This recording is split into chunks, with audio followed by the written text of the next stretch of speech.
Nous allons continuer par la grâce de Dieu notre grand thème que nous avons commencé depuis le samedi passé.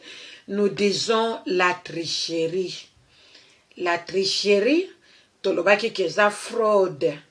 Oyo mutu azosala na likambo songolo, na examen, na concours, ekokozala na interrogation, pona koyeba kozwa avantage moko songolo, tricherie tolobaki keza nango malamu te. En tant que bana na Nzambe, esengeli toyeba ke la tricherie ne vient pas de Dieu. Lorsque quelqu'un triche, azo sepelisa motema na Nzambe te, azali ko attrister le Saint-Esprit. Quelqu'un qui triche, un tricheur, voilà. Un tricheur ne donne pas gloire au Seigneur. Parce que la tricherie ne vient pas de Dieu. La tricherie ne glorifie pas le Seigneur. Dans la tricherie, nous ne pouvons pas louer le Seigneur. Dans la tricherie, nous ne pouvons pas remercier le Seigneur. Merci Seigneur. Non, ça c'est se moquer du Créateur. Nous devons faire attention, bien-aimés. Toyeba ke tricherie, pona kozo avantage songolo, ezanango yanzambete. Bien-aimé, soki na lingi na beta sete muketo comprendre likambo yo malamu. Na yo jeune fille na biso, na yo jeune garçon pe soko zolanda biso, zo préparer pe mariage na yo, futur na yo, peut-être yo kape sango ya émission na biso maamo Christu, ke lobelaka makambo yetali ba couple en général, et préparaka ba jeunes gens pour leur avenir, et préparaka basi na domaine nyonso, au cause de la femme seule, mais obenga mepe na kozwa connaissance ya bomwasi, parce que yo poyeba kosunga entourage na yo, oyeba kosunga pe libota na yo, okokoza la maman quelque part. Aujourd'hui tu te retrouves seul, na banzela ebele bele, nzambe yemoko ayebi. Mais l'enseignement c'est pour la femme. Trouve-toi concerné dans la chose, ma sœur. Trouve-toi concerné. Dès que tu te trouves concerné en tant que femme, toi-même tu te sentiras obligé de t'approcher de notre émission pour acquérir une certaine discipline. Oyo yomoko koyeba komipesa pour la réussite ya vie na yo en tant que femme mariée, en tant que femme seule, en tant que femme célibataire, en tant que jeune fille na biso à partir il y a âge, il y a 18 ans. La tricherie, ce n'est pas quelque chose de bon. Et il m'était arrivé, nous avons fait moi témoignage mouke yanga moko, avant de continuer la deuxième partie, il y a grand thème na biso la tricherie, autolobie qui est la fraude. Quand j'étais au niveau des deuxième CO, bien aimé, j'avais un cours, ou bien il y avait un cours que je n'aimais pas. Je pouvais lire, je pouvais suivre les cours, je pouvais revoir la matière, mais en tout cas, je n'arrivais pas à avoir de bons points dans le cours Oyotobengaka, Totobengaka, la géographie. Bien aimé, les professeurs pouvaient bien expliquer la matière. Même to sali pe révision pour nous préparer examen, to pe interrogation. J'avais mon temps, tout mon temps, il y a que préparer les sons pour que na sala ba bon point. Mais jamais au grand jamais, na deuxième CO, na joa ba point ya malamu na kuro to bengi géographie. Et selon Gaï, je m'étais toujours donné la discipline de rester au premier banc. Alors, na premier banc nangawana, je trouvais que c'était bon pour moi, ya kolanda matière bien, au lieu ya kozala na ba sima top na ba côté nini, là où il y a beaucoup de bruit, de dérangement, moyen aux la concentrer na enseignement ya professeur Isati. Ça c'était ma discipline personnelle. Mais il y avait un jour, na yo qui se koyo passe nga pourquoi na do ça la ba point ya bien na ba cours net ba mathématiques na ba géométrie na ba choque ba biloko nini ba biloko ba chiffre na oyo kuto da compliqué. Moi j'ai trouvé que c'était facile pour moi et je faisais de bons points. Mais pourquoi seulement la géographie? Oye ezalaki nango littéraire ezalaki kutu eloko moko ya ko mémoriser ya ko comprendre ko mémoriser pe ko ya ko koma. Je ne sais pas pourquoi ce cours-là était si difficile et compliqué pour moi. Alors, vous savez ce que j'avais dit? J'avais pris la résolution. Parce que mes collègues, ils allaient à soba pesibiso ba résultat na cours à géographie. Au comment na kaka ceux qui n'a joué ba point belé na géographie, c'est 5. Ceux qui n'interrompt moko na joué 5 sur 10. Oyelandi na joué 3. Oyelandi na joué 4. Avec ça, je ne pouvais pas avoir au moins la moitié de points qui étaient demandés dans chaque cours. Ça veut dire que la géographie, j'étais trop faible. Et ça faisait toujours que na refaire examen, il y a géographie. Alors, une fois, je ne sais pas quelle mouche m'avait tiqué, j'étais déterminée. Au comment la place na dako fana na première ban je me rappelle na bossa na kate na deuxième séance na zalaki au moni ezalaka 3 rangées. Rangée à gauche, rangée à droite avec une autre rangée au milieu. Alors moi j'étais au milieu en face du professeur et je m'étais dit bato yo baza kutu mayele te. Cette fois-là je m'étais dit ça. Bato baza mayele te batangi kutu te bazo fungola ba livre ya géographie bazo fungola ba cahier ya géographie et le professeur leur donne 2 points par rapport yanga mutu natanga kanazo banga ko tricher. En tout cas cette fois-ci nga pena ko tricher pona boyi nanga na refaire examen. Ça c'était moi à cette époque-là. Et vous savez ce qui m'était arrivé? Awa tozo ye koloba lobi la tricherie, c'est la fraude. Tokoko benga ngo meme keza moyibi. Po soki to pakoli yango mafuta, to bimisi na terme propre, c'est la fraude. Mais en réalité, eza moyibi.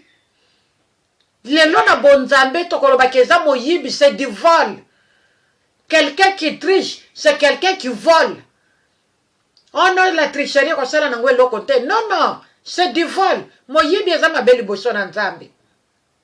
Bien aimé, vous savez ce qui m'était arrivé? J'étais décidé na lobi baninga kutu ata bazui bango bakozwa 0 parce que bazana bango mayele tena yebi que ce sont des élèves moyens. Oyo nga moko na zako mona kenga moko na za sage par rapport na bango. Moko mona na géographie bazozo ba point koleka ngai. Ngabi bon, eya ata professeur azwinga akolenga 0. D'ailleurs, c'est une interrogation. Ata chenga 0, matière à leloko na comprendre nangangote. Mais lelonga pe na ko tricher ndenge bato biso ba trichaka. Bandeko kaka nazwi livre na fungoli nde professeur a telemi place azalaki aye malembe. C'était le même professeur qui nous enseignait la mathématique et le même professeur qui nous donnait les cours de géographie. Alongwe place azalaki malembe azalaki professeur moko azalaki koloba te. Alongwe malembe aye kaka azwi papier na ngai ya ba questionnaire azwi livre na ngai akangi azongiselinga livre abotolinga papier akomi 0 akei. Et depuis ce jour-là, bien aimé, je vous parle des choses vraies que j'ai vécues dans ma vie. Moi, j'aime partager la parole de Dieu avec mon propre témoignage. Bien aimé, na zongelaka 2 fois eloko wana te. Tina yaki kolongwa tosilisi année. Na repêchaki na cours à géographie. Par la grâce de Dieu, na jouaki ba point et na continué l'étude na ngai. La tricherie ezelo komoko esepelisaka nango nzambe te.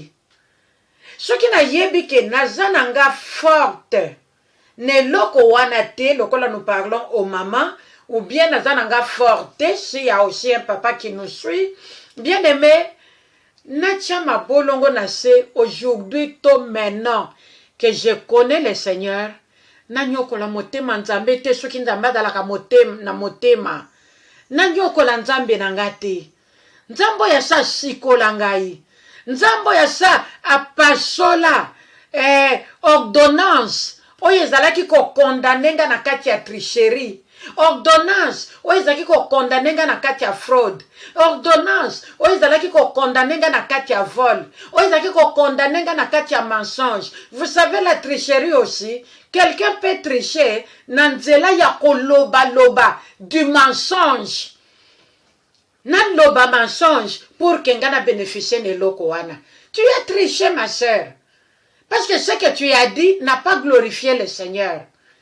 Maintenant que le Seigneur a déjà déchiré l'ordonnance qui nous condamnait dans des faussetés, ma sœur, mon frère, lèvons-nous dans la vérité, soyons des modèles. Parce que nous, le monde nous regarde. Le monde nous observe. Le monde nous suit derrière. Totala. Il y a le bakaza chrétienne. Il y a le bikaza servante. Il y a le bikaza serviteur. Madne konanga balande la kabiso de près. Nous devons nous contrôler. Nous devons entrer dans la crainte de Dieu pour que tous à la leçon na katia fraude te.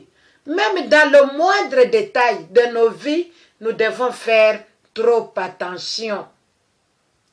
La fois passée, nous avons parlé de la jeune fille et de la femme seule. Na oyetali tricherie, on en avait parlé en long et en large, selon que le Saint-Esprit nous avait conduit. Tomeka ki kotalisa ke tricherie zelo kwa mabe, et tomeka ki pe kotalisa le conséquences néfastes.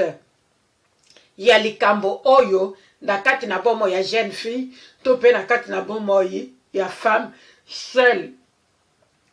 Lelo par la grâce de Dieu, tozali kozwa deuxième point, tozolobela lelo tricherie na kati ya bomo ya une épouse, to na kati na bomo ya une femme mariée. Tokotelema mingi wana lelo parce que jeune fille na biso avenir na ye pa kozala mwasi ya libala.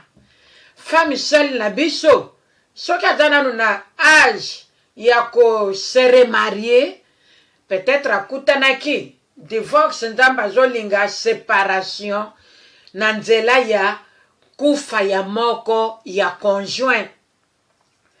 Nzokande so toke na kati na livre ya 1 Corinthiens 7. Bible ezotalisa biso que femme seule, mwasi oyo azali veuve, akoki ko se remarier na tango, même si est là, Bible lobi na âge à 60 ans, même à l'âge de 60 ans. Ce qui a monique azana no makasi na nzoto, azana na konzo, ya ko s'engager encore dans le mariage. C'est la Bible qui le dit. Même à l'âge de 60 ans. Ce qui a monique azana na makasi na nzoto pour refaire sa vie à salango. Ole ya kotika la célibataire de peur que azika. C'est ce que la Bible nous dit. De peur qu'elle se brûle. C'est le verbe que la Bible utilise. Nous parlons de ces choses pour que les écailles de nos yeux tombent, pour que nous puissions voir clair.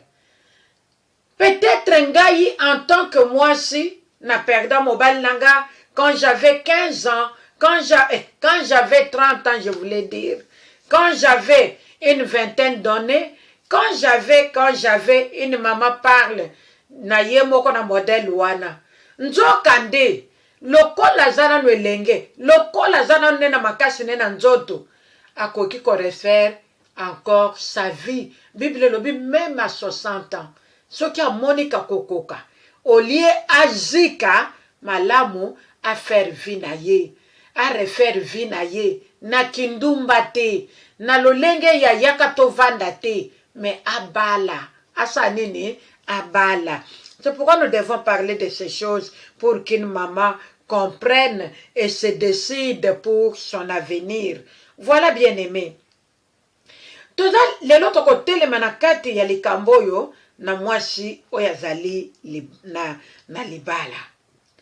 Mama oyo azali une épouse, oyo azali une femme mariée, ayebake azali na ndingisa ya tope autorisation ya kokosa mobali na yete. Soki tolobi awa, ça veut dire que aza na droit ya kobima na toit conjugal kokende kota mobali moso libanda en cachette te. Même soki mobali wana aza lisusu en mesure ya kosepelisa mama oyo na kosangisa mbeto te, la Bible ne nous permet pas ya kotika papa oyo akomi na bolembu na nzoto na ye, akomi incapable ya kosepelisa mobali imwasi to ya kozwa charge ya mwasi na ye. Bible permettre teke na mama oyo abima libanda. Bible lobi te non plus na mama mwasi ya libala que lokola mobali na yo aza na problème à santé, akomi incapable ya koyeba kosepelisa yo na kokabola mbeto na lolenga zalaki kosala ngo autrement, la Bible ne permet pas à cette maman, à cette femme d'aller courir dehors derrière les hommes pona koyeba komisepelisa pe kozonga na kati na ndako. Mama Bible ezali ko permettre ango te. Nzambe azali ko permettre ango ata muke te. Nzambe azali ko permettre ango te mama.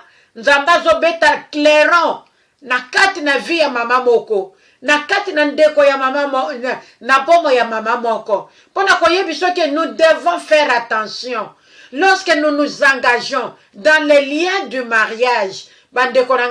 Nous devons craindre celui qui a créé le mariage. Parce que si nous ne le craignons pas, ça veut dire que nous allons amener les malédictions dans nos maisons, dans les vies de nos enfants, dans les vies de nos maris, pour que la malédiction eye comme ma destruction na kati na ba couple na biso. Aujourd'hui, tozomona ba makambo belé na kati ya bandako.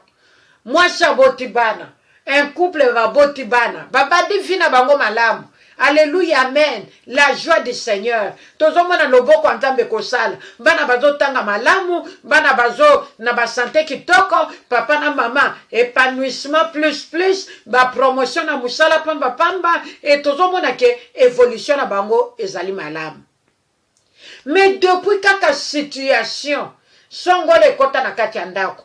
Ndenge touti kolobawa. Et cause de la santé ya papa, et cause de la santé ya maman, et voilà. Moko a commis neko bimalibanda, koke de commis sepelisa libanda, a commis à changer mbala moko, a poni une autre voix, oyezali voix ya liwa.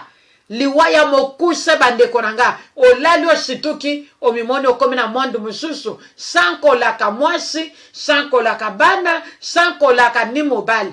Kufa mususu bandeko na ngai ekozala lozolo ba elobi mama Kristo makamni na zolo ba non na zolo ba bonzambe pona tina na yo oyo sala kabiloko wana oyo zokana kosala ngo pour que oyeba kosala attention bata mokili balobi attention pila mosikeba ndeko nanga maloba na Nzambe bimaka pona kokebisa biso. Maloba na Nzambe bimaka pona koyeba kopesa biso sagesse. Maloba na Nzambe bimaka pona koyeba kozongisa biso na nzela. Il viendra comme un voleur. Personne ne connaît le jour ni l'heure. Même pas Jésus-Christ, le Fils unique de notre Père, de notre Créateur. Jésus ne connaît ni le jour ni l'heure de son avènement pour chercher son Église, pour chercher son peuple qui marche dans la crainte crainte de la parole de Dieu. Jésus-Christ a yébité, ma yébika kakakozonga. Seul le Père céleste connaît les jours et l'heure. Oya koyebisa mwana na ye kekende kozwa église na ngai. Bande ko sengeli to banga nzambe. Esengeli to zala na kati na crainte. Esengeli to zala na kati na komilengela. Esengeli to zala yenge bene corps âme esprit na biso ezala penza na kati na bonzambe pour que avènement ya mwana na moto toyeba na komata pe toyeba na kosepela elongo na Yesu Kristu. Tolobi ke mwaso ya zo tricher. To mwaso azwi makanisi ya kobanda kotricher kokosa mobali na ye. Ye na mobali baza na problème te.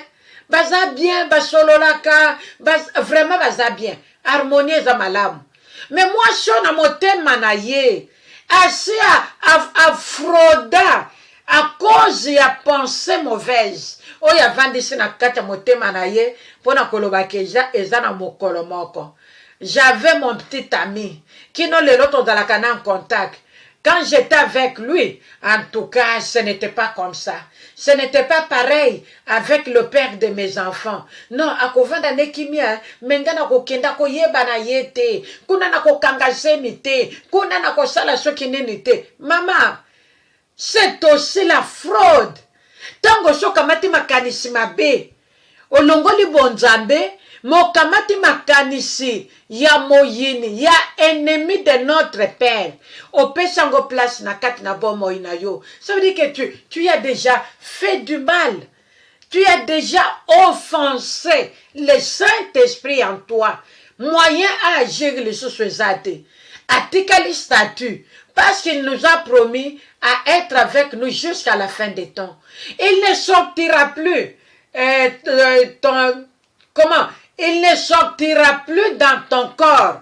Il y restera parce que c'est l'accomplissement de sa parole. Mais il y a une seule chose que nous devons comprendre, que nous devons savoir. Le Saint-Esprit, lorsqu'il est attristé, à cause de l'année sur le côté, à côté qu'elle a une statue dans ce corps qui a péché, mais okoyoka ye lisuko lobate, okoyoka ye lisusu ko sekisa yote, okoyoka ye lisuko ko révéler yote, okoyoka ye lisuko ko enseigner yote, et à ce moment-là, ça sera ta chair. Mosuni nzoto na yo nde komema yo na ba sentiment na yo charnel oye ko ba komema yo tout droit na kati na enfer. Tu n'auras même pas, tu ne rencontreras même pas une petite pierre sur ton chemin pour que ait empêché yo au côté dans le séjour des morts. Mais tu ouvriras toi-même grandement la porte. Ya kufa, ya lifelo. Ti okende tout droit pe oke komi dindisa. Bien-aimé dans la foi, le Seigneur nous appelle, les instincts, que le Saint-Esprit nous interpelle toutes ou bien tous pour que tozanga lola yanzambete. Nous devons en parler. Une femme mariée ne peut pas tromper son mari. La première des choses, oyo tricherie tope fraude. Et koyiko memana nakati na ndaku ya mwasi ya libala la honte. Mama batu bako considérer yo lisusu te. Batu bako peso lisu valeur te. Bako baka moi si wapi ya papa Jean. Bolimbi si papa Jean to yebi ko landa kano biso. Mais mikolo yo kombo ezobi mezaka ka papa Jean. Et ça là dans 5 minutes avec Jésus, c'est toujours le nom de papa Jean. Na maman mo Christo, même maman papa Jean. Non, to yebi que papa Jean azana ye papa malamu. C'est poussé par le Saint-Esprit qu'ils avaient parlé de la part du Seigneur. Voilà. Maman, oyazo sala makambo yo moi si à papa Jean. Maman, c'est la honte. Ozo sala ngo kanisi ko batami, menzamba zo mona yo. Tolobaki la fois passée, les boswa nzambe mutoko yiko batama te. Les boswa nzambe, Dieu nous voit tous. Hommes et femmes, il nous voit. Lorsque je fais ma pêche, lorsque je nage, nazana kati ne bale nazo nage na sena mai kuna. Otenga na zindaka na kati ya mai na bimaka. nzamba azomona yo bandeko. Ndeko na biso Rosny Kayiba je crois mosali na nzambe na kati na loyembo ayemba nzembo moko alobi soki nazosala mabewa nzamba azomona yo, nzamba azomona yo, nzamba azomona yo. Toyebi nzembo wana. Ça veut dire que mutu akoki kobatama nzambe te. Moto akoki kobatama nzambe te. Parce que Dieu voit partout et Dieu connaît tout. Bien aimé, yebaki na tango zo tricher. Mobali nanga takane yuma na banango bandakala. D'ailleurs, même mukola mariage, ezaki kana longo li voile, le lendemain na nzela musala na kutani na petite amie na ngawana. Kino lelo todala kana biso. Ayeba kane ten. Maman nzamba zomona yo, tout simplement, il ne veut pas te perdre. Il te donne le temps de se convertir. Il te donne le temps ya koyambola. Ya koyeba kenzela oneza nzela kufa. Ya koyeba kenzela oneza nzela oyo ekomema yo na lifelo na moto pour l'éternité. Mais tellement que Dieu est amour, il te donne encore la grâce qui surabonde encore sur ta tête. C'est à toi de considérer ce que le Seigneur dit à son peuple pour te repentir.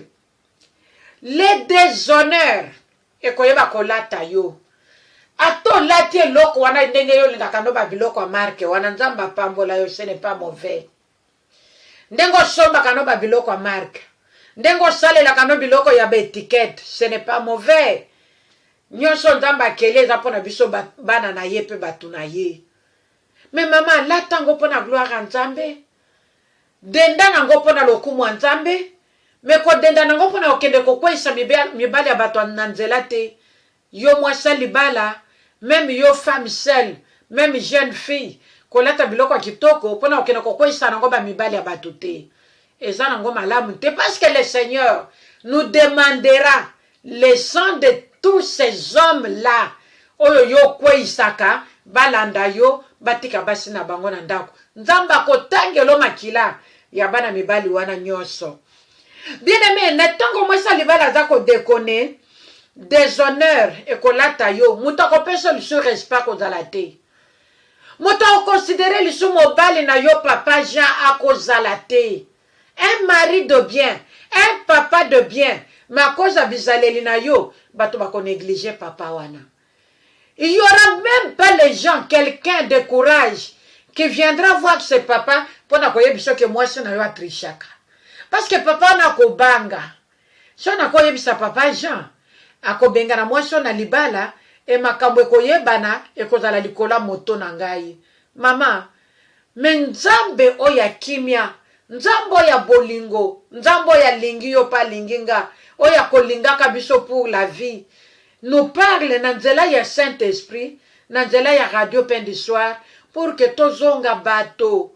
Moto azoza makanisi ya mabe, likol na moto na ye, pona ko se dérouter, na voie ya salut, na voie ya malamu, oye zali Jésus-Christ de Nazareth, mutu wana zomi ponela, liwa ya mbangu, pe liwa pour l'éternité, contrairement à la pensée de Dieu. Maman oyo a commis dans les déshonneurs. Maman oyo a perdre dignité na ye. Maman oyo a commis si mobali na ye loko pamba na miso ya bato. Ezala même une église, ba yebi ke mwasi wana akoisaka ba frère en église. Il y a de maman oyo bakendaka na église pona kokoisa ba frère. Même oyo baza marié. Même ba jeune frère atalaka na yete akipaka na ye agité eko sala boni ako sopela bango ba mbongo ako sombela bango ba bilamba luxe ako sombela bango ba parfum ba soulier kitoko. Il y a de maman comme ça, maman mo Christo so qui ezali yo maman ngana poko lelo zwa décision. Ce qui ezali moninga wana tambola kana ye et tu l'encourages ya ko salango o sekaka tango abetela koma solo wana tango kutakene mibali ya bana mike banyoka ya mike mama nanga yebaka ke nzambe akotangelaka yo makila ya bato wana oyo moninga na yo pe atrompaka. Comment se fait-il que yo za na moninga mwasa libala abimaka libanda pona kosala basalité? Toi tu l'encourages et tu es toujours son ami.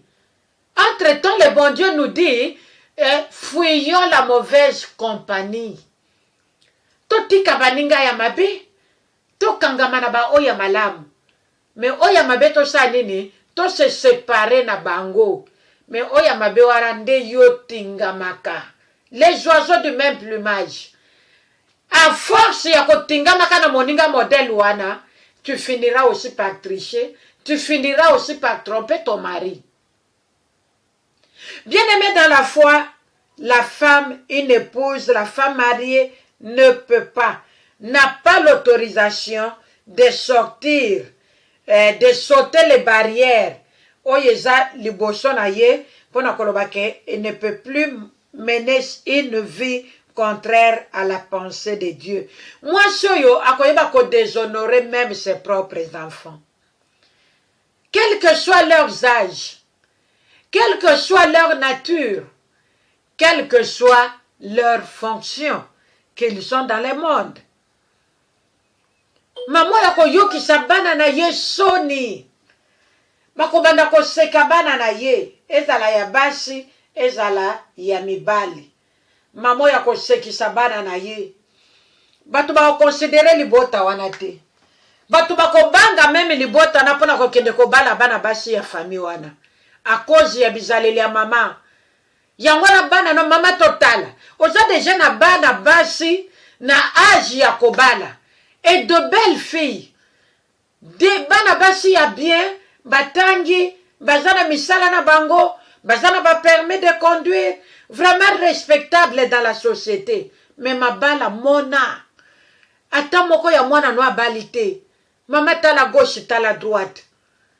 Est-ce que ça bizaleli na yo te? Comportement na yo te? Na lolenge na yo na mobali na yo. Okimisi mibali, oyo bakoka yiko bale lo bana. Balobi ba mawabi. Bazana bango basi kitoko. Bazana bango na baloba kanini. Bazaba intellectuel. Bayebi nzambe. Mena koyiko tia mutuku na te.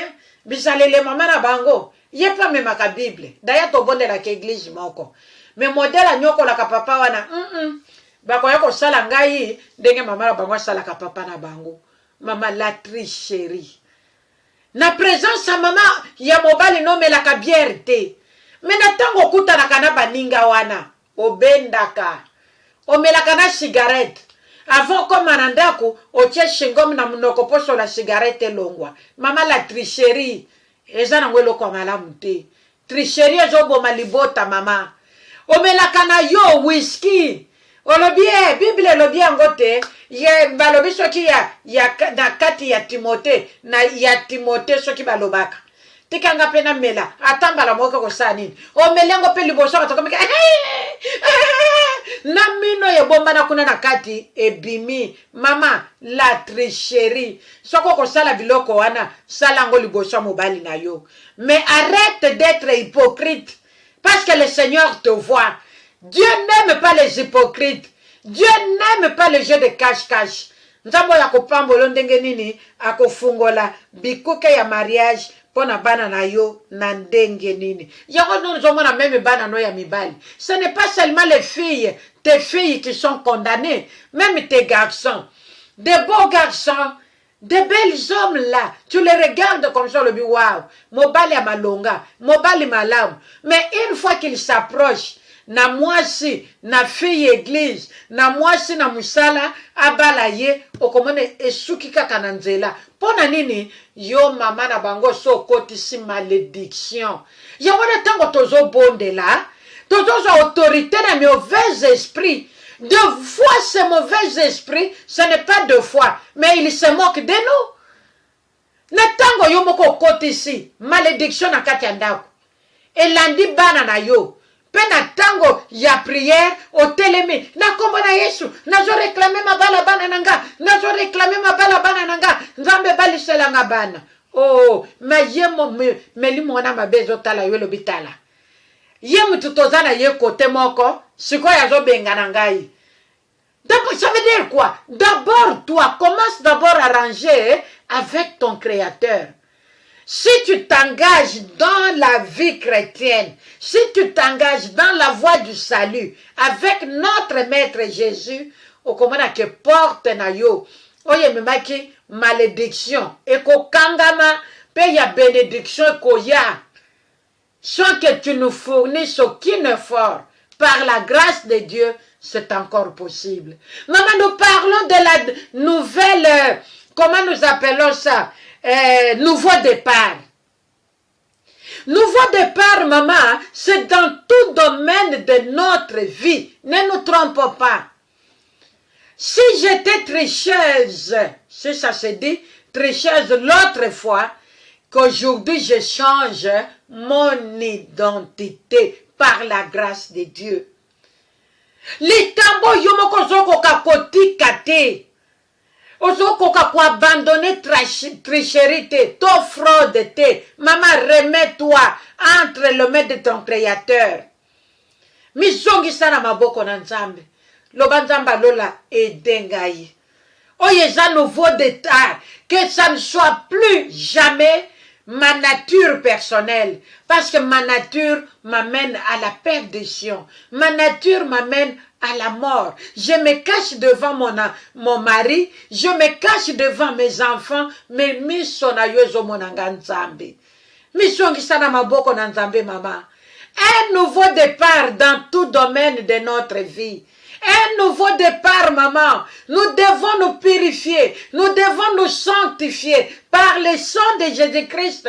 Tricherie et quoi ya? Pebiso tozala likolo ya tricherie. Tosala oyezali. Kano Nzambe pour que biso to longa. Tricherie zo fungole la biso bikuke. Ya malédiction. Ya condamnation. Na ba domaine ya vie na biso. Ya wana tozo mwana keloko zo salate. Mwana mobala bato zo fournir effort. Na lolenge sengeli ya sala. Pona komema esengo na kati ya ndaku na ye. Meloko zo salamate. Mekana nukotala. Yo salaka mobala salaka. Metala vi bozanango. Bana na bino batanga. Bana na bino basilisa, bana na bino bazape batu na ba société, metala vie na bino ndenge ezali. Donc, ce qui ezali yo mama, l'auteur ya malédiction na kati ya ndako, voilà encore l'opportunité que le bon Dieu nous accorde. Yako yeba, yakobo yako tricher. Peut-être le mobile na yo mama, apesaka yo code, apesi yo monga lobi kende ko tindelanga, tinde pas leki nanga ya moi, si moi-même je n'ai pas le temps, mais à 12h, à 13h, 14h, tu peux avoir un temps libre. Lokola yo travaillaka, na temps partiel, lukelanga temps, tindelanga ndeko nanga ya moi si, azana benjo ya bongo minerval, sinon te lo bien ko sala examen te.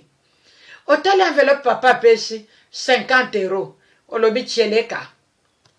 Ngape nazana bandeko te. Yeti ninga kendo tindango kake pana ye. Omona. Yo wana okeyi. Olongolo yoko kiko longola. Otindi 30. Au lieu de 50. Olobi minerval eza 30. Bongo ya tindi 50 poignées. Mosusu ozu ozongi nango na ndako. Oyeko somba biloko. Le mosusu sombi eloko na yo moko za nango besoin. Ma sœur, ne te crois pas maligne. Par contre, Ozali insensé. Quelqu'un qui n'a pas la crainte de Dieu, c'est un insensé. Nzamba bengi insensé. Nzamba zomona ye bolole. Muto azo banga nzambe te. Ozo tricher même dans le moindre détail de ta vie. Et pourtant, dans ta maison, ton mari te fait confiance. Maman, attends les lois découvrir tes coco sakaye. Même ceux qui yopo kama timbongo wana, ozwi ndambo tindeli ndekono ya mwasi, to ya mobali. Topo tikeli otindeli maman. Mais tu as triché. Ce n'est pas ce que ton mari t'avait demandé de faire. Mais entre-temps, aux autres, les mozo ganga, nouveau départ. Nouveau départ. Nanini yango ma soeur. Na lo couteau zanango. Tala malédiction de vandelo na katiandako. Salaire kitoko bafuta kayo. Mais tala ndako non denge zali. Tu es incapable d'acheter ne fût-ce que comment je peux dire ça, t'acheter toi-même une paire de babouches pour l'été. Tu es incapable. Ceux qui ont comme moi incapable, na ba moyo zanango. Bongo bana ndoko sunga. Awa na poto bana na yo bazo zanga même ketch. Bazo zanga même sandal. Et pourtant, ozana bidraga bana. Mama tricherie, ezanango malamu te. Ozo kotisa moyini ya pauvreté na kati ya ndako na yo. Sans que tu le saches. Mon peuple périt faute de connaissance. Ozo kotisa molimo ya pauvreté na kati ya ndako na yo sans que tu le saches. Et pourtant, Nzamba pambola bino. Na niveau Nzamba memela bino, bo kozala ndenge bozawa na te ma sœur. Moi ça libala comme ma malédiction. A comme ma o comme na santé ya mobali baby kaka boye. Moi ya mobali avanda no lisusu ndenge mobali avanda kana moi sezate. Boko beta pe inane koki. Mobali asimbi yote. Pona nini? Autrichaka. Tu es dans la fraude. Biloko ne ko bongisa santé mobali te. Okoko lesa bana na yo bien du 1er au 30. Mais bana babela ko kaka. Pe bana bakomi ko kota même na ba maladie incurable. Oboti mwana botami na maladie incurable. Pona tricherie na yo mama, pona fraude na yo mama. Mwana mobali abatwazana na une quarantaine, cinquantaine, même soixantaine, même 70 ans. Mutwazana nous fort na bonzambe. Mais oya yo mobali a combien épave avant le temps. Nouveau départ angozo gangozo yebisa batu, ne loko nini. Commence d'abord à vivre le nouveau départ dans ta propre maison. Commence d'abord à ranger dans ta propre maison. Ta maison est trop sale. Physiquement, tu as brillé partout. Mais spirituellement, elle est sale. Maman, commence d'abord à arranger ta propre maison. Qu'elle devienne propre, spirituellement et physiquement. C'est à ce moment-là que tu te lèveras pour crier nouveau départ. Et dans le nouveau départ, tout doit briller. Il n'y aura plus les ténèbres comme l'autre fois. Dans le nouveau départ, ma soeur, tout doit briller. Il n'y aura plus de ténèbres l'autre fois. Parce que dans le nouveau départ, c'est avec Jésus. C'est Jésus qui doit être au centre. C'est Jésus qui doit tout gérer. Même nos comptes bancaires, ça sera Christ au centre, ma soeur. Ça ne sera plus jamais toi qui prendra les décisions comme l'autre fois. C'est ça le nouveau départ. Bien-aimé, déshonneur. Osation honneur mon côté. La suite, tokozonga na oyo tolobaki la fois passée, na oyo etali jeune fille na femme seule. Oh, comme ma maladie vénérienne, olembisi papa, papa ko kakane lisusu eloko te, papa koma kaka bonsoir, papa comme incapable ya kopesa bonjour, na mwaso ya bali. Et tu es la première, Yakobi Malibanda ko critiquer mobile na yo. Ça c'est de n'importe quoi, maman. Voilà pourquoi nous devons parler à la femme. Les nouveaux départs, c'est savoir garder les secrets de sa maison. Si je peux en partager, c'est avec un homme de Dieu. Oyo nzamba kotsali boso nangai akosimbi sanga, un homme de Dieu, une servante de Dieu. Oyo nzamba koyeba kotia yo à cœur, oyeba ko partager na ye secret conjugal na yo. Ce n'est pas une bonne chose yako kende ko crier partout. Et mobile nanga bozo mone libumwana ya pamba eloko te. Akoma ko lale langa pongi ronfler na ko ronfler comme un bébé. Non maman. Ce n'est pas bon. Ce n'est pas bon. Nous devons en parler pour que moi, chers, alla enseigner. Dans la tricherie, ma soeur, peut-être que Autrichaka, dans l'inconscience, je peux donner un exemple. À peine 20h30. Maman Katia a accordé quelques minutes aussi ça. Bien aimé, tu peux être dans la tricherie, dans la fraude, sans que tu le saches. Mais tu te dis, je suis une bonne femme. Malgré que naza moi libala, malgré que naza mama bana nanga kutu bakola naza na bakoko, mais kino lelo mibali balanda kangai. Ozo yeba te koza na milimo mabe na kati ya nzoto. Bolimbisa ngai. Okozala yo moko auteur ya biloko wana sans que tu le saches. Awa nazoloba, j'ai transpiré pour koloba qu'il fait très chaud. C'est déjà l'été. Il fait très chaud. Mais comment na mama oyo akolata biloko moko sans tenir compte de son identité chrétienne? Maman yakolata biloko moko sans tenir compte na identité chrétienne na ye akomi kobima nango libanda devant son mari, devant ses enfants, devant ceux qui abimi na ndako ne ya libala. Alobi mobali alobi eloko te ni bana balobi te parce que ceux qui ba meki koloba makambo baby. Totala kana misu tokoloba nini. Abimi akei. Sans tenir compte, je le dis bien, de son identité chrétienne. Il fait chaud. Wana makamuna bino ya Afrique. Wana bambokatier. Ngana za mwana poto, hein. Ngana ya na poto quand j'avais 5 ans. Bozo ka français nangate. Bozo ka anglais nangate. Bozo ka lingala nangate. Na koma ko ngakutu na yebi lingala te, hein. Na za africaine na loposo. Me makamuna ngana za mundele. Bodiko, boko sona lati boye ko sanini. Sona sali boye, eko sala nini. Eko sale loko ma sœur. Même une église en Zambie. Talaka moi jipe awa. Na se ya bassin. Ngana yebi Afrique te. Oh mama.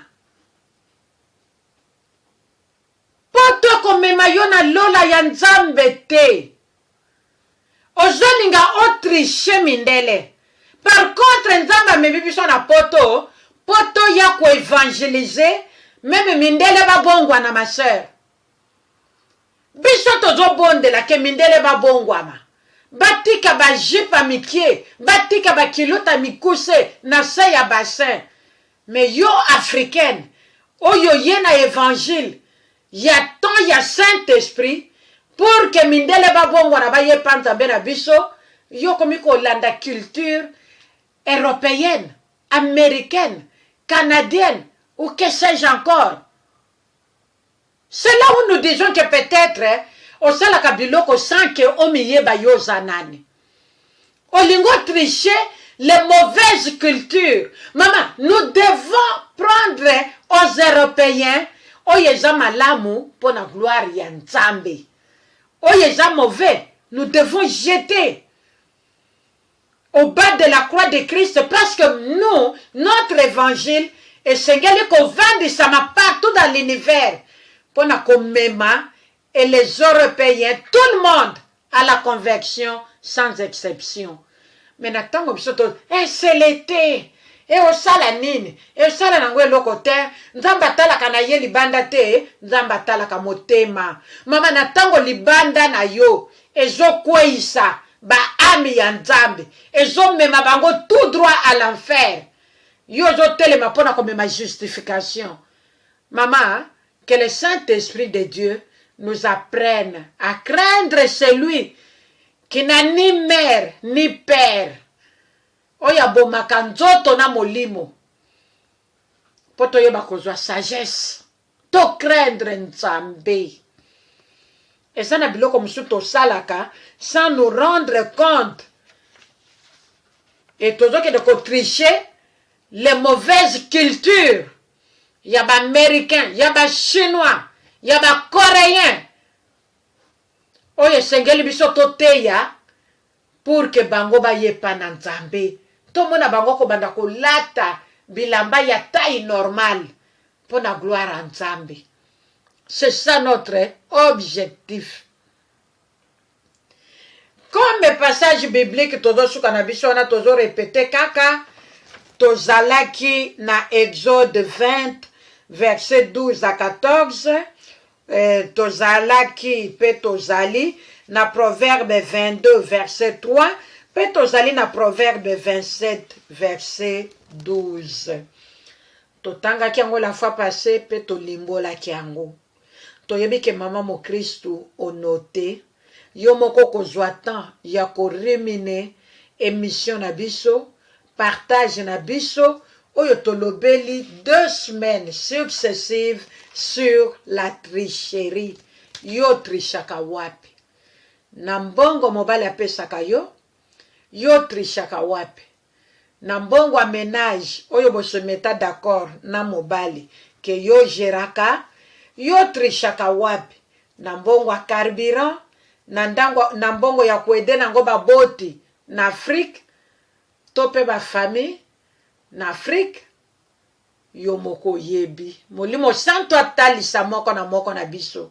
Yango nde libondeli na ngai, esika na trishaka, Molimo santo atalisa nga peut-être na trishaka sanke na yeba. Na kuma kochaka beo mulayi, e komiti na bassin. Tala talon d'âme. Somo toazana sima, alobi ozali européenne to ba nationalité mususu. Nzoka nde ozana yo africaine. Bande konanga, c'est la tricherie. Arrêtons de tricher. Arrêtons de tricher. Fraude. Ezana ngo malamu te, penzamba lola alingi yango te.